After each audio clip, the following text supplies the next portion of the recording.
Salut à tous, salut YouTube, on continue ces petits unboxings d'éléments du PC. Aujourd'hui on va faire tout ce qui est mémoire vive et stockage. Bon ben là il n'y a pas grand chose à faire, mais bon on va le faire quand même, hein, parce que il n'y a pas de raison. Hein. Donc voilà, alors on va commencer par la RAM.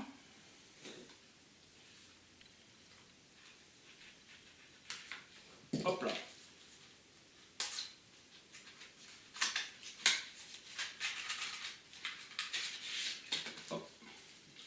Alors tous ces éléments que vous sortez des boîtes, personnellement je vous conseille de les laisser. Vous voyez, ils sont tous dans des emballages et de les sortir à la dernière minute de l'emballage pour les mettre en place. Ça va vous éviter de les manipuler de manière inutile, voire de les endommager. Hein, donc là on voit la RAM, comment c'est fait. Comparé à la RAM d'avant, il y a un capotage en plus qui dissipe la chaleur et tout. Si vous prenez de la RAM RGB, c'est vachement joli. Moi sur la carte mère, la MSI, j'ai la possibilité de mettre, de mettre 4 barrettes de RAM. Donc il se pourrait que dans l'avenir, je conserve ces deux barrettes en place et que j'achète 2 barrettes supplémentaires de la même marque, c'est-à-dire de la Vengeance DDR4 de chez Corsair, mais version RGB. Voilà, comme ça j'aurai 2 barrettes standard et 2 barrettes RGB pour faire un petit peu plus joli, plutôt que d'en mettre 4, ce qui à la fois me réduira mes coûts et augmentera ma capacité mémoire, même si c'est pas foncièrement utile, quoique pour la 4K, 32 Go de mémoire, il se peut que ça ne soit pas de trop. Voilà.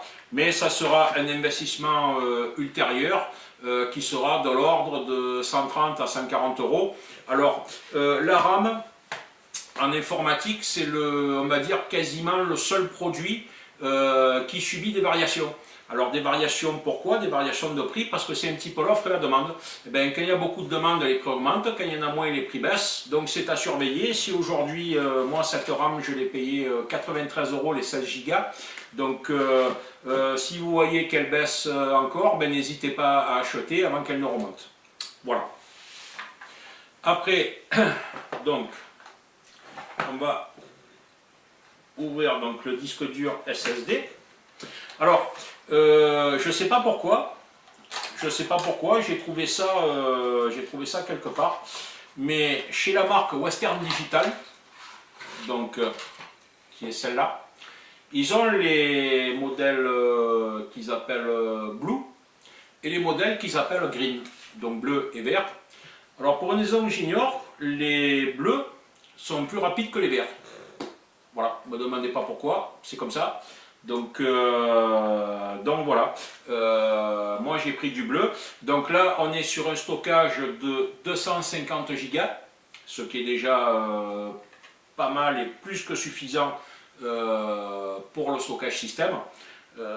Donc pour une valeur de 45 euros. Voilà. Donc voilà à quoi ressemble la fameuse barrette. Donc si on la compare à la RAM, voilà. Hein, c'est quelque chose d'assez petit. Je m'attendais à ce que ce soit plus gros quand même. À manipuler avec précaution, bien évidemment. Alors c'est censé faire, ça m'intrigue un petit peu, c'est censé faire 80.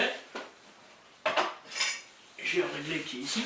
C'est censé faire 80 par 22, si je dis pas de bêtises. Eh ben ouais, ça fait 80 par 22. Ouais, ouais. Le compte est beau. Le compte est bon, les amis, 80 par 22. Alors, il y a plusieurs modèles hein, de disques durs de stockage comme ça. Faites attention à la taille, en fait.